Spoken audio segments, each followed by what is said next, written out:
Hello guys, ഞാൻ നിങ്ങളോട് പറയുന്നത് വൈറ്റമിൻസിനെ കുറിച്ചാണ്. വൈറ്റമിൻസ് നിങ്ങൾക്ക് എല്ലാവർക്കും അറിയാം. വൈറ്റമിൻ രണ്ട് ടൈപ്പ് ഉണ്ട്. ഫാറ്റ് സോളുബിളും ഉണ്ട്, വാട്ടർ സോളുബിളും ഉണ്ട്.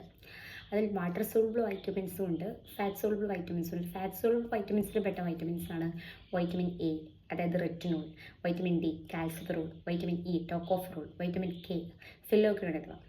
ഇതിൽ വൈറ്റമിൻ ഇയെ കുറിച്ചാണ് ഞാനിന്ന് നിങ്ങളോട് പറയുന്നത്. അതായത് വൈറ്റമിൻ ഇ എന്ന് പറഞ്ഞു കഴിഞ്ഞാൽ ഇപ്പം എല്ലാവരും അറിയാം ഈ ടാബ്ലറ്റ് അല്ലേ. അതെന്താണെന്ന് വെച്ചാൽ ഇമ്മ്യൂൺ ഫോണ്ടാണ്. ഇതിപ്പോൾ എല്ലാവരും, എനിക്കറിയാം എല്ലാവർക്കും ഇത് സുപരിചിതമായ ടാബ്ലറ്റാണ്. കാരണം ഇന്ന് എല്ലാവരും നന്നായിട്ട് ഫേസ് പാക്കിലും മറ്റ് അങ്ങനെ ഓരോ ഐറ്റംസിലൊക്കെ യൂസ് ചെയ്യുന്ന ഒരു പാക്ക് ഉണ്ടാക്കാനൊക്കെ യൂസ് ചെയ്യുന്ന ഒരു ടാബ്ലറ്റാണിത്. അപ്പോൾ ഇതിൻ്റെ ഒരു പ്രധാനപ്പെട്ട വൈറ്റമിൻ ഇയുടെ ബെനിഫിറ്റ്സ് എന്തൊക്കെയാണെന്ന് വെച്ചാൽ, ഇത് വൈറ്റമിൻ എന്ന് പറഞ്ഞാൽ ശരിക്കും നമ്മുടെ ശരീരത്തിൻ്റെ പ്രതിരോധത്തിന് വേണ്ടിയിട്ടും മെയിനായിട്ട് നമ്മുടെ സൗന്ദര്യത്തിന് വേണ്ടിയിട്ടും എല്ലാത്തിനും സഹായിക്കുന്നൊരു വൈറ്റമിൻ തന്നെയാണ് വൈറ്റമിൻ ഇ എന്ന് പറയുന്നത്. ഇത് നല്ലൊരു ആൻറ്റി ഓക്സിഡൻറ്റ് കൂടിയാണ്. അതുകൊണ്ട് തന്നെ നമ്മുടെ കോശങ്ങളെയൊക്കെ സംരക്ഷിച്ച് നിർത്തുകയാണ് ചെയ്യുന്നത്. ഇപ്പോൾ ചർമ്മത്തിൻ്റെ കാര്യത്തിൽ വരികയാണെങ്കിൽ, നമ്മുടെ ചർമ്മത്തിലിപ്പോൾ ഒരുപാട് പേര് ഇപ്പോൾ ഫേസ് പാക്കൊക്കെ ആയിട്ട് യൂസ് ചെയ്യുന്നുണ്ട് പറഞ്ഞല്ലോ.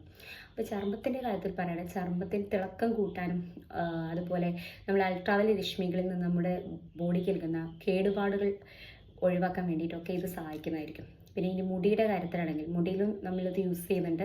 അപ്പോൾ മുടിയുടെ വേരുകൾക്കൊക്കെ ഇത് ബലം നൽകും. നന്നായിട്ട് ബലം കൊടുത്ത് മുടിയുടെ നീളം കൂട്ടാനും അതുപോലെ തിളക്കം നൽകാനും ഒക്കെ സഹായിക്കുന്ന ഒരു വൈറ്റമിനാണ് വൈറ്റമിൻ ഇ എന്ന് പറയുന്നത്. ഇത് പൊട്ടിച്ചിട്ട് ഒഴിച്ചിട്ടാണ് എല്ലാവരും ഫേസ് പാക്കിലൊക്കെ യൂസ് ചെയ്യുന്നത്. അതിപ്പോൾ ഇൻടേക്കായിട്ട് എടുക്കുകയാണെങ്കിൽ, അതായത് കഴിക്കുകയാണെങ്കിൽ ഇതിന് മെയിനായിട്ട് ഹൃദയാരോഗ്യത്തിന് സഹായിക്കുന്നുണ്ട്. അതുപോലെ തന്നെ തലച്ചോറിൻ്റെ രക്തപ്രവാഹത്തിന് സഹായിക്കുന്നുണ്ട്. അങ്ങനെ ഒരുപാട് ബെനിഫിറ്റ്സ് ഉണ്ട്. ഇതിപ്പോൾ ടാബ്ലറ്റായിട്ട് തന്നെ എല്ലാവരും കഴിക്കണമെന്നില്ല.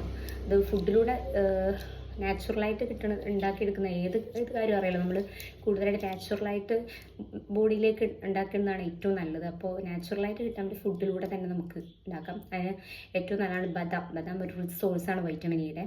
പിന്നെ പച്ചക്കറിയുടെ കാര്യമാണെങ്കിൽ ബ്രോക്കോളി, ചീര ഇതൊക്കെ തന്നെ വൈറ്റമിൻ ഇയുടെ ഒരു റിച്ച് സോഴ്സാണ്. അപ്പോൾ എല്ലാവരും ഫുഡിലൂടെ തന്നെ മാക്സിമം ക്യാപ്സൂൾ കൂടുതൽ കഴിക്കാതെ ഫുഡിലൂടെ തന്നെ മാക്സിമം ഇത് ഉണ്ടാക്കിയെടുക്കാൻ നോക്കാം. അപ്പോൾ ഓക്കെ, ബൈ.